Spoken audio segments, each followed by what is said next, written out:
Tonight on the news, gas explosion couple in Warri finally dies in UBTH Benin. 16-year-old robbery victim Warri loses one kidney. Doctor assures of a survivor. Delta State government resolve feud between oil communities and operators of OML 42. Retreat for ministers designate in Abuja. President Buhari urges them to key into economic recovery program. Plus, electricity supply worsening. Consumers in Warri count losses. Many thanks for joining us on the Drtv News. Jennifer Orugbo is my name. Thanks for coming on board. Victims of a gas explosion that occurred at Okumagba Estate were recently have died. The couple died while receiving treatment at the University of Benin Teaching Hospital in Benin, Edo State. Correspondent Joyce Theater and John Osiji were the residents of the couple and appears like a ghost town. The report. This is the building where the couple involved in a gas explosion lived. The couple were rushed first to the Central Hospital in Warri before they were referred to the University of Benin Teaching Hospital in Benin City, Edo State, where they were receiving treatment. The couple could now return to their place of abode in Okumagba Estate, Warri, where they ate a living for themselves and their immediate family. Neighbors close to the scene of the gas explosion confirmed that information filtered to them that the couple died one after the other between Thursday and Saturday. The two don't give up. Now Saturday morning night they tell you say the two husband and wife don't die. We are told that respond to treatment, but later they died on Thursday. One died 1 o'clock. They say later they don't give up 6 o'clock in the morning, AM. The dead housewife was in her kitchen in their residential apartment on Okumagba Estate near the B division cooking when she noticed that the gas was leaking. The woman drew the attention of her husband to solve the problem of the leaking gas cooker when the unexpected happened. It was both a bang and an explosion. Pandemonium then broke out as neighbors and the police nearby assisted in rushing both the husband and wife to the hospital. Since that gas explosion, couples, especially housewives, have had their fears confirmed on the risk involved in using gas to cook. These two women could be speaking the mind of other women who have refused to use gas to prepare their meals. Those people that use gas, they listen to each one and everybody. You have to put your cooking gas outside the house. Even a distance from your kitchen, not just outside, a distance from your kitchen. Because only heard story of gas explosion. So the things I hear about the gas, that's why I know I cannot use it. Because my strength, I want to even buy that gas, my spirit or accept. I always dey get it. That's why I cannot even use it. Because what happened in this place will not make me to even use gas again. Because I'm very scared now. Normally I dey fear am before. Because I feel mistake on or down, or the children fit play go there. That's why I know they think about am. Others who preferred gas as a quick option in preparing meals, however, advised families to be cautious enough when using one of the easiest and faster methods of preparing meals. They also educated the public that gas cylinders have expiry dates. Joycing Esiete reporting. The 16-year-old girl shot by armed robbers in Warri recently first responded to treatment and will soon be discharged. The medical director of a private hospital in Warri, where the girl is receiving treatment, told our correspondent that the girl, Miss Ejiro London, lost one of her kidneys, but she's an elderly. The report.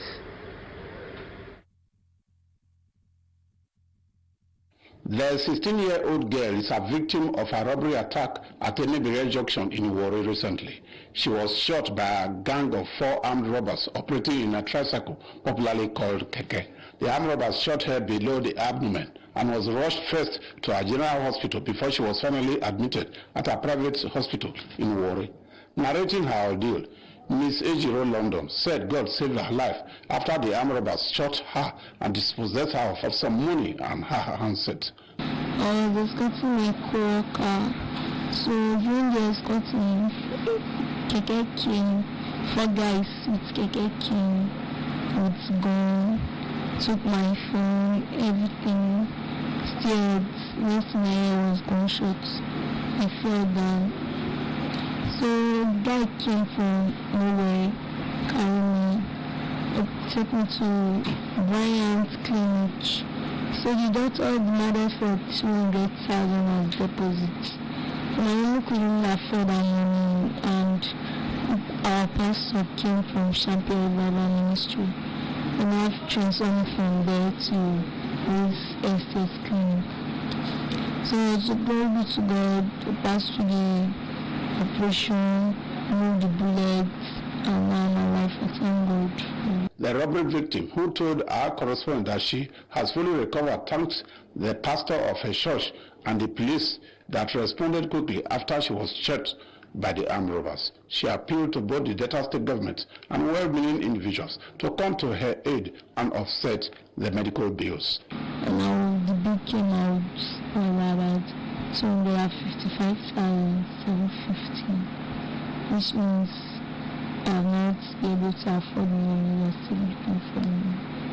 That's why I'm still here for it. I'm strong to go on. I need help now. Anybody, I need help. I need to leave this place. After all, hospital is not my house. I need to go home at least. If it's any amount they can help me with. At least, just to join. I need to go home. I'm tired. The father of the 16-year-old girl is a tricycle operator, while the mother is a housewife.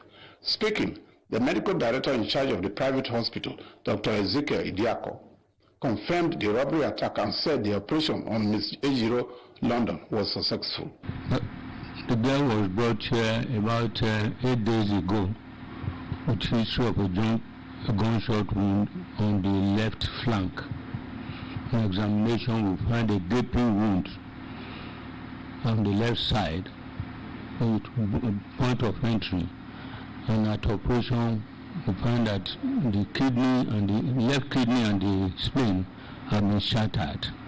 So we removed the kidney and the spleen and secure all other bleeding points and the point of perforation in the small intestine. The girl has recovered well and is doing well, still on admission. We're going to do a secondary closure to the point of entry in a few days' time. The medical doctor also confirmed that the girl lost one of her kidneys and assured that she can survive with the other kidney. Donate one kidney, they will be left with one, and the one receiving the kidney will have only one. This one has a good chance. The only thing is that nature or God provides for waste. One kidney can do the function of both, but should anything happen to that kidney, then there will be a disaster. Dr. Iliaho disclosed further that the girl will soon be discharged after a thorough treatment has been completed, and denied that the non-payment of the bills was delaying her. So we were giving her an update of how much she should pay as per the first week. Then the thing starts counting again, so there's no detention here. Meanwhile, the police in B Division Warri say they are on the trail of one of the armed robbers who escaped with bullet wounds.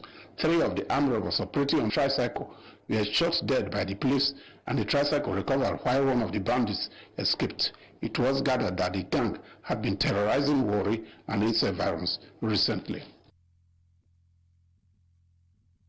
2 communities in Bangla Clan, Kana local government of Rivers State, have been sacked by suspected members of ravaging court gangs in the area. The court gangs invaded Lumene community, killed a no number of persons, destroyed houses, and beat up the paramount ruler, identified as Mene Bariswa, and they extended their attack to Kereba community, where they also committed arson.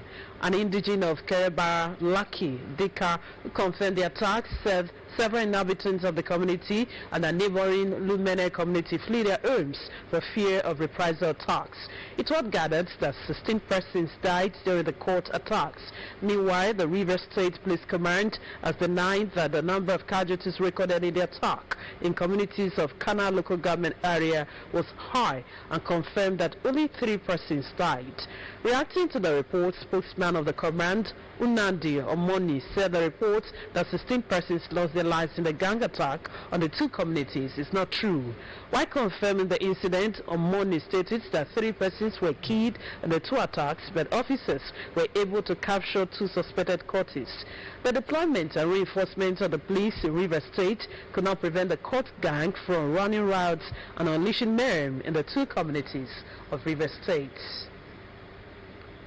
Operatives of the Department of State Services, the police, and the Nigerian Army on Monday sealed off the venue of a symposium where Nobel laureate Professor Woloshenka, rights lawyer Femi Falana, and other speakers were to speak on insecurity in Nigeria.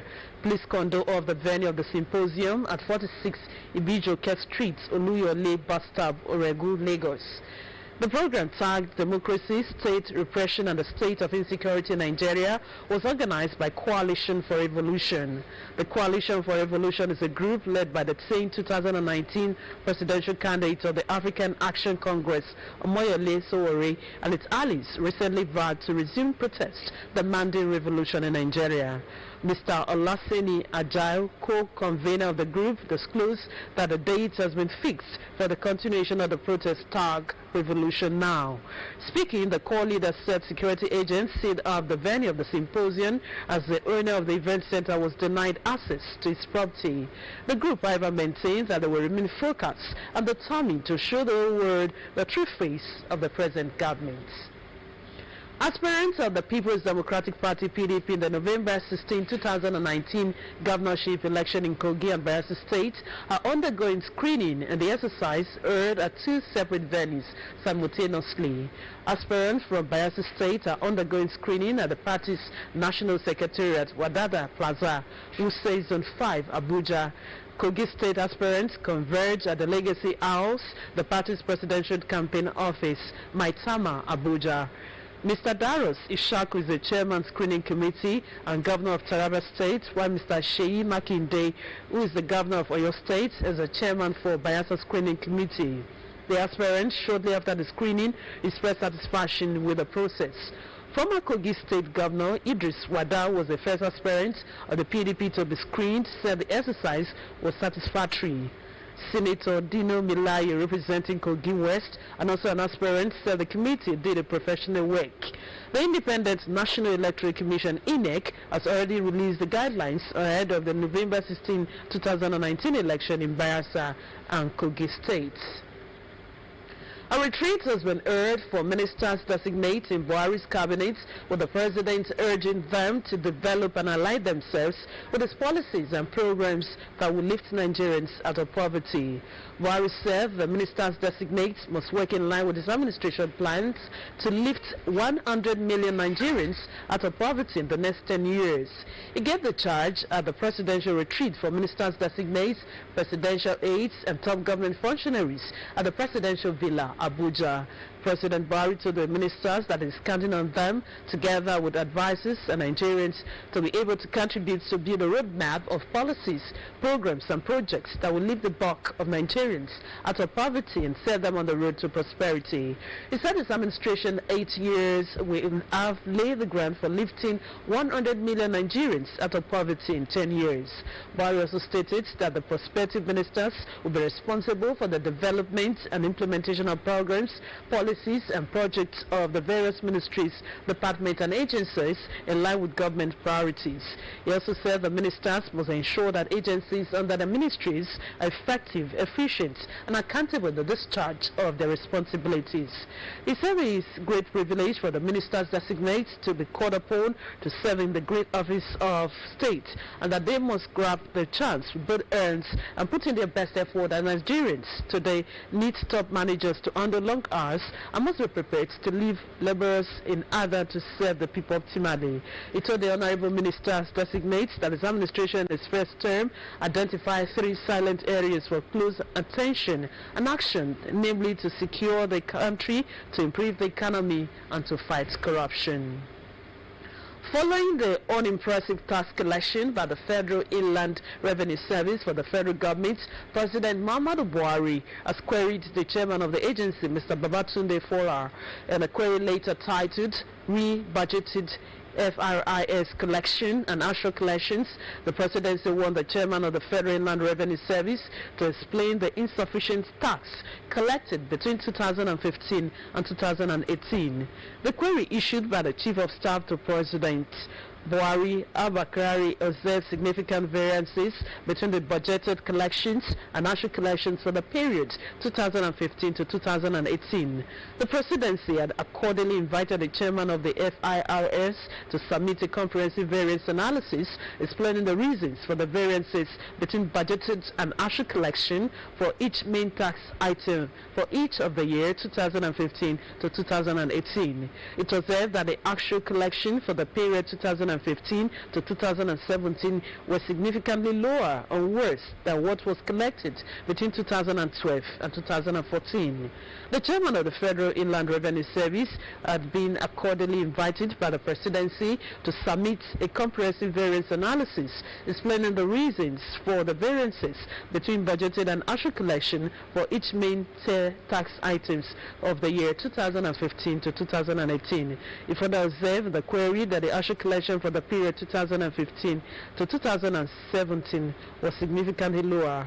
Recalling that the Federal Inland Revenue Service was in April this year and mentioned alleged fraud, and some of its top officials were arrested, interrogated and released by the Economic and Financial Crimes Commission, EFCC, over a multi-billion naira scandal, the officials were grilled for allegedly diverting about 6 billion naira tax funds that should have gone to the federal government. The Oni of Ife, Edeyeye Ogunwusi, says traditional rulers in Southwest will not support the Ruga plan of the federal government. Speaking while fielding questions from newsmen, the traditional ruler said nobody is supporting Ruga. The traditional ruler said President Buhari had earlier assured that the government will address the controversial issue at the appropriate time. The Oni of Ife said that he is working with other traditional rulers in the region to flush out the bad men terrorizing farmers. While noting that securing lives and property is a collective effort, the traditional ruler said governments must provide adequate security to the people. On recent kidnappings in the southwest by suspected herdsmen, the Oni of Ife, Adeyeye Ogunwusi, assured that he and other traditional rulers are working with governments to end herdsmen attack.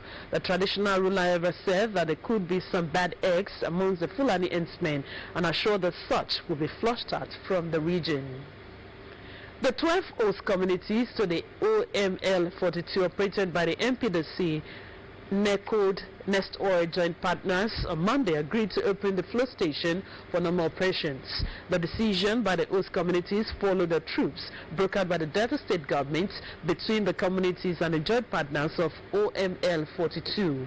State Commissioner for Oil and Gas, Prince Emmanuel Gbaduba, presided over the peace meeting that took place at the Government House and Nest in Warri. Correspondent Felix Echo and Ogenero Naoibo was there for Drtv. The Delta State Oil and Gas Commissioner Prince Emmanuel Gbaduba was accompanied by the Special Advisor to Governor Ifeanyi Okowa on Conflict Resolution, Chief Edwin Uzo, Permanent Secretary in the Ministry, Mrs. Nkem Ajufo, and the Director of Local Content, Mr. Awika Awenagaga, to the peace meeting to resolve the issues that led to the shutting down of the OML 42 on Thursday, August 15, 2019 by the host communities.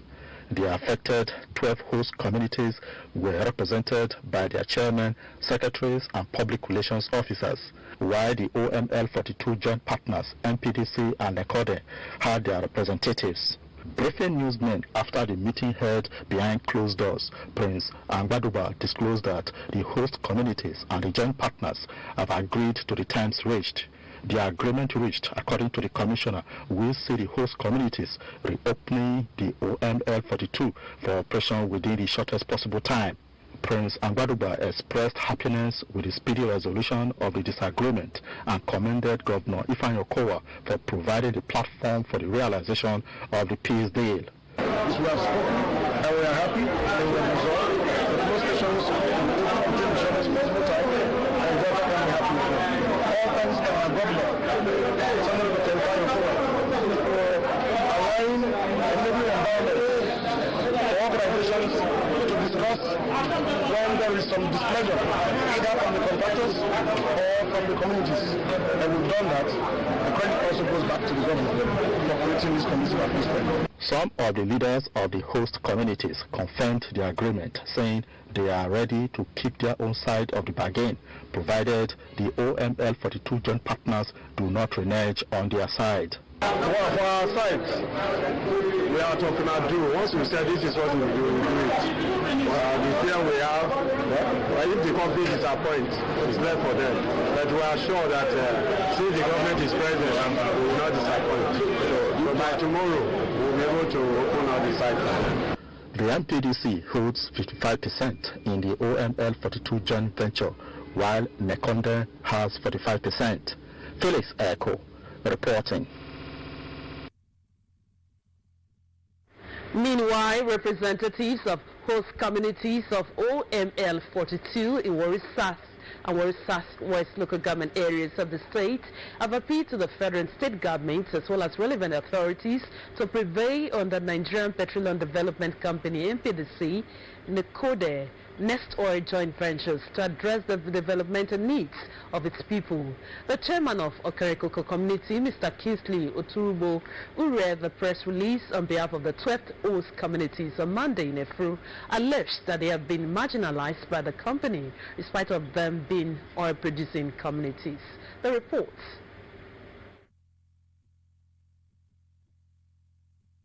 While addressing the press on behalf of the 12 host communities of OML 42 in Warri South and Warri Southwest local government areas of the state, the chairman of Okerekoko community, Mr. Kingsley Oturubo, said on Thursday, 15th August 2019, indigents from the host communities embarked on a peaceful protest to Jones Creek, Odidi, and Bataflo stations to shut down the stations over the company's alleged refusal to address the needs of its host communities.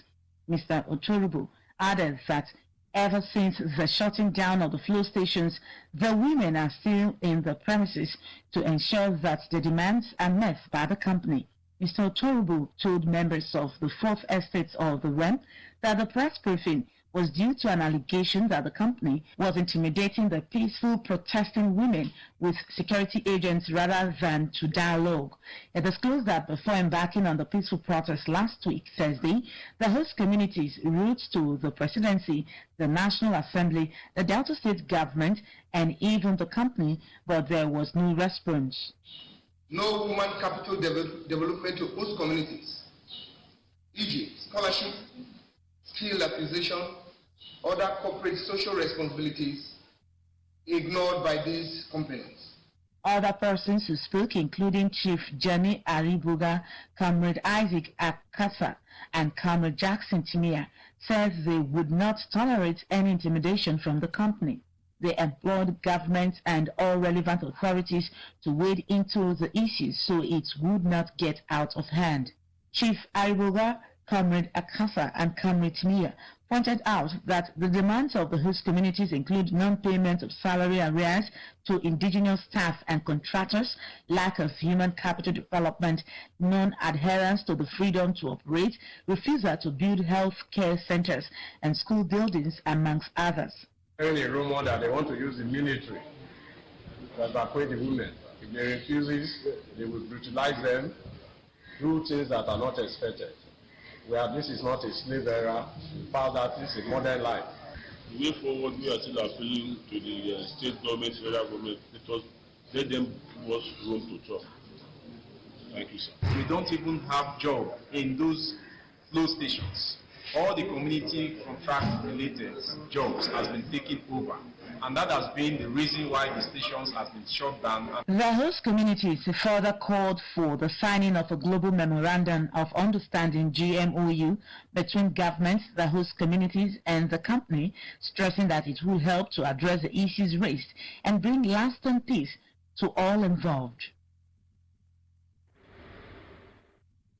The warning by flood agencies to communities on impending disaster this September is beginning to take its toll on lives and property across Nigeria. In Jigawa State, a housewife has lost her life in a flood at a village in Kafi, Hausa local government area of that state. It was gathered that the incident occurred after a heavy downpour which collapsed the mud house where the woman and husband lived.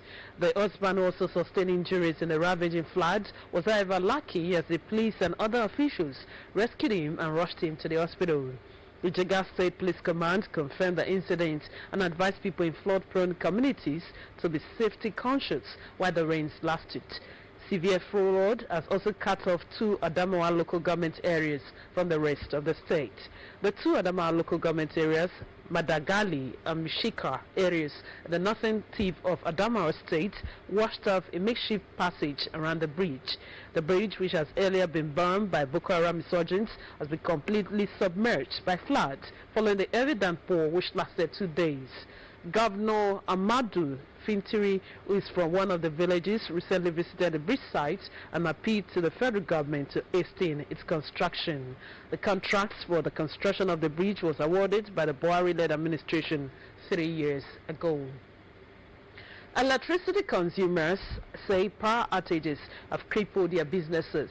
The respondents were reacting to the total blackout in many areas, even as other communities experience serious load shedding. The report.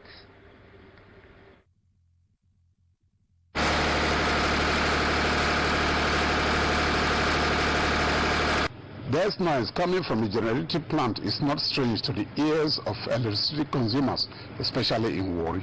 For those doing petty businesses in Warri, they must own a generating set for them to break even. This is the plight of electricity consumers in Warri and Efru, the commercial nerve center of Delta State. Other communities across the state are equally facing similar nightmare of blackouts. These electricity consumers in parts of Warri narrate their ordeal in the hands of BEDC, a distribution company that distributes electricity to consumers. Off and on, that's the way it looks like. But maybe they bring it today, maybe next 2-3 days we don't have it. Maybe the next week, maybe they'll give us 1 day. just like that. So we are suffering from it. The light for this area, I don't pass the careful. We not the see light at all. We not the see light too. Like they call collect bill every time. Maybe they change. Maybe they give us light. Power supply now. We don't know if the power is for this our side. Anything about power for this side now dead. Like this light issue, there was a time when they give us 2 hours in one day. Now that 2 hours, we get it reach that 2 hours again. The day they might give us for 2 hours, maybe before we get again 4 days or 5 days after. So now so light system there for this side. Anything about light for this place no problem. Because like few couple of months now, they give us the light like 4 hours. But now, presently now, at least they don't make out to 2 hours now. So we don't know where they go now for the Nigeria. Whether now 1 hour or now 0 hour now they want to give us now, no. But later, they go bring big person on you. Complaints that irregular power supply is crippling businesses is not also new, as many firms and even small-scale businesses have folded up. Other petty trading activities are equally affected. The electricity consumers say BEDC has no excuse not to supply power, even as the distribution company load shares electricity and also come with high estimated bills. We need to use them to do anything. Nobody use them to do anything for the house. They could just bring the bill. We go see 2 flats where they use light. They go say now 20,000. Many people they come now. They want cold mineral in all day. They want cold pure water in all day. Those water there, they are supposed to be inside the fridge. But since there is no light, no need to put them there because they will even smell there. So that's just it. It's affecting me seriously.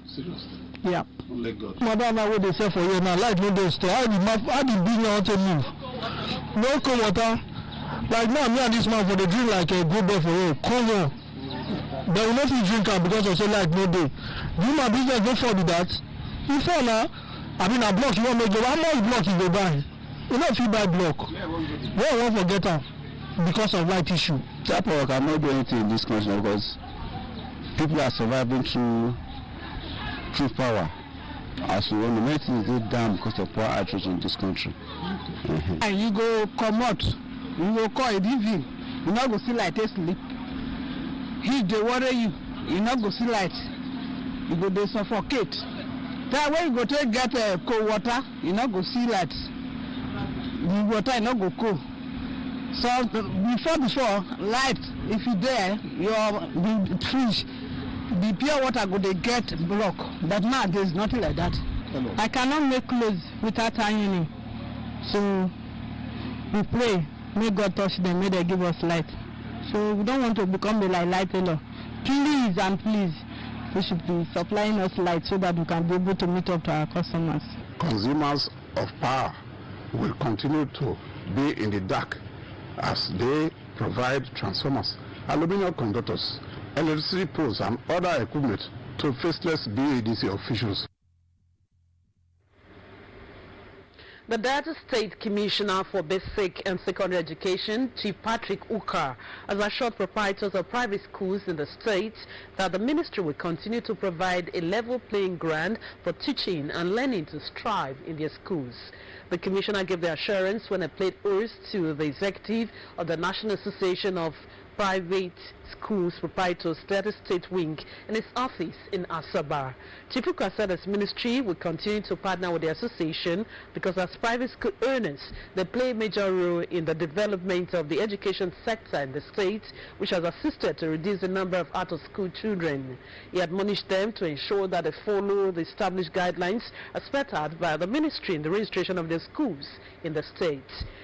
Chief Uka explained that if they follow laid down guidelines religiously, they will be bold enough to face anyone who come to collect illegal levies from them.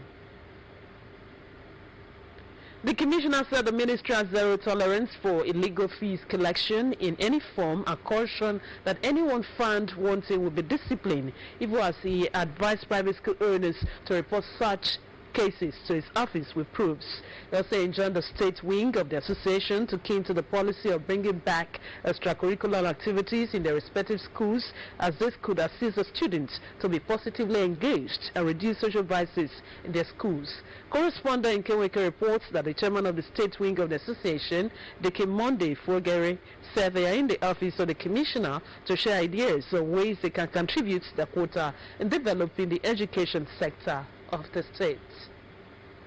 Entrepreneurship and vocational activities receive a boost as some secondary school children drawn from Warri and its environs are already keen to the program to carve out a living for themselves and family. The school children exhibited great potentials at the 2019 summer camp organized by a charitable organization, the Morgan Smart Development Foundation.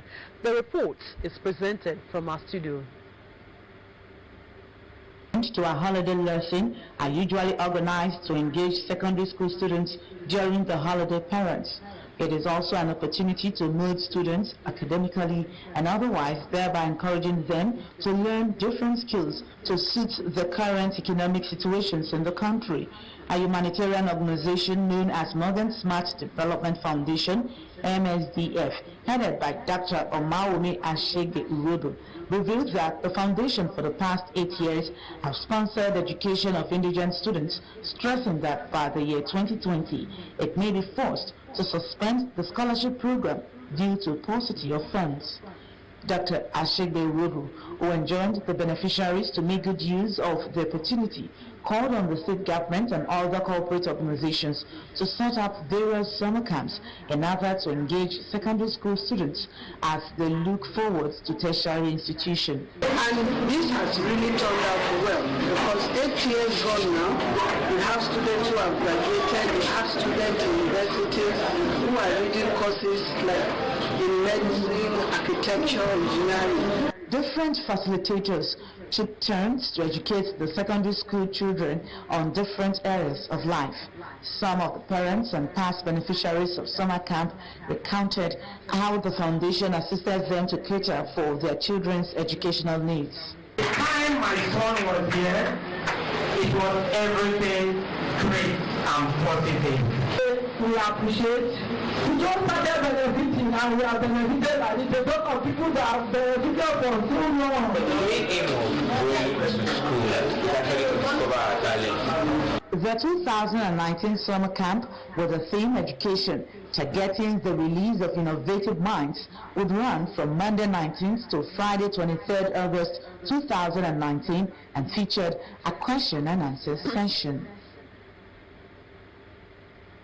And on to sports, the national female basketball team, the Tigers, has won the AfroBasket title. The Tigers beat Senegal after posting a highly impressive outing at the FIFA Women's AfroBasket 2019 in Dakar, Senegal. The Nigerian team defeated Senegal 60-55 to coast home to victory, which has further consolidated their position as African champions with 4 titles.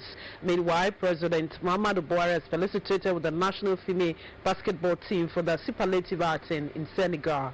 A statement by presidential spokesman Garba Shehu congratulated the team for the remarkably synergized play that led to the defeat of Senegal to retain the title they won 2 years ago. The statement further urged all officials and technical crew that guided the Tigers to victory to remain focused in deploying such energy and talent in subsequent global tournaments.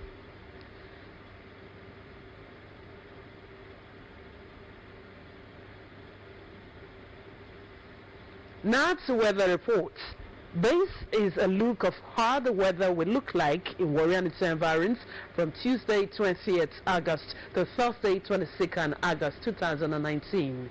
On Tuesday 20th August 2019, there will be thunderstorm with 29 degrees Celsius high and 23 degrees Celsius low. On Wednesday 21st August, there will be scattered thunderstorm with a 30 degrees Celsius high and a 23 degrees Celsius low. And with that report, we've come to the end of the bulletin. But before we go, a look at one of our stories. Victims of a gas explosion that occurred at Okumagba estate in Warri recently have died.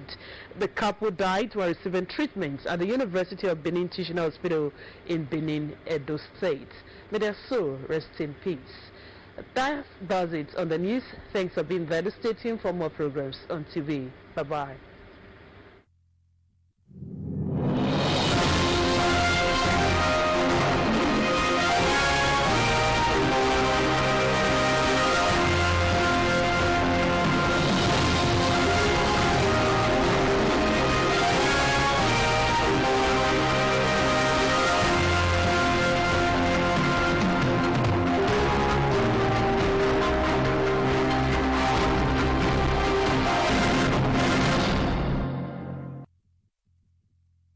If a pack of souvenir is 1,875 naira, how much will it cost to get for 750 guests? 1,406,250 naira. Correct. This girl is very sharp. She takes after her brother. For years, Cowbell Milk has been building great minds and strong bodies. Ma, me too. I like to have brain. Cowbell, our milk.